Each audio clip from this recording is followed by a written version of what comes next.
If the unemployment rate, though, does stay at these levels and the RBA achieves its goal of getting inflation back into the target band of 2 to 3%, that's the definition of a soft landing, isn't it? Well, it's not a soft landing if you've had a collapse in your standard of living. And this is the problem, Kieran. The only thing driving our economy right now is immigration.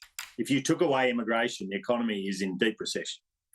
And so I don't think there's any consolation in any of this for the average Australian family who's working harder, saving less, and with less purchasing power in their pay packets.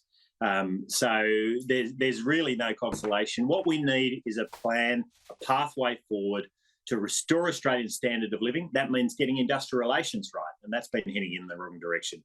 It means aligning immigration policy with housing policy, and that's clearly not the case at the moment. I mean, one new house for every 4 new Australians, come on, that's just not working. And you only have to look around Sydney now to see how badly it's not working. So Labor's policies are not aligned with the circumstances and the challenges we face, and Australians are paying a high price for that.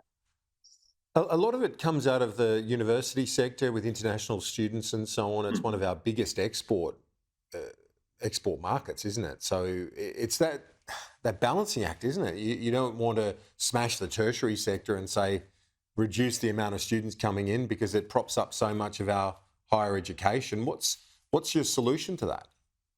Well, can I say this is not about being against immigration. It's about making sure that your immigration levels and your housing levels and the rest of the services and infrastructure you need are aligned. That's what it's about. And we're seeing a housing crisis where not enough new houses are being built at a time when we've got record levels of immigration. Well, that's just not sustainable. It's common sense, this stuff, Kieran. It's not complicated. I think most Australians in the suburbs and the regions right across this great country understand that something's out of whack, and it is. You see it in the numbers. We saw it in the numbers that came out yesterday, and I think Labor just doesn't get it.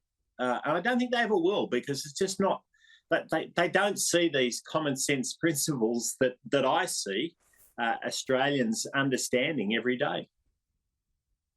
Do you think it's a good thing, just finally, we've seen the meeting between Paul Keating and the Chinese Foreign Minister, the other talks between the PM and the Foreign Minister with our largest trading partner.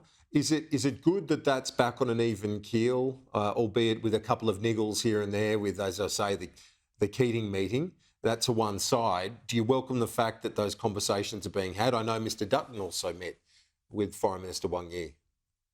Yeah, we strongly support a strong trade relationship with China. I mean, our agriculture sector, our resources sector, you talk about great export sectors. I mean, they're phenomenal export sectors for this country, and we all benefit from them. And China has been an enormously important trading partner for those sectors for particularly the last couple of decades, and will continue to be and should be, and we should continue to nurture that.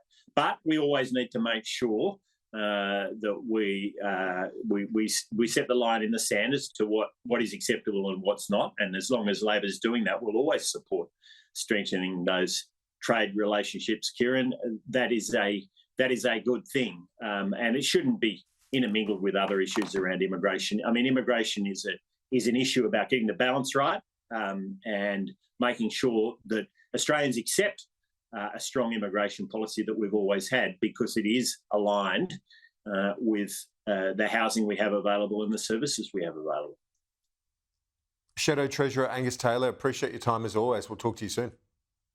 Good on you, Kieran. Thanks for having me.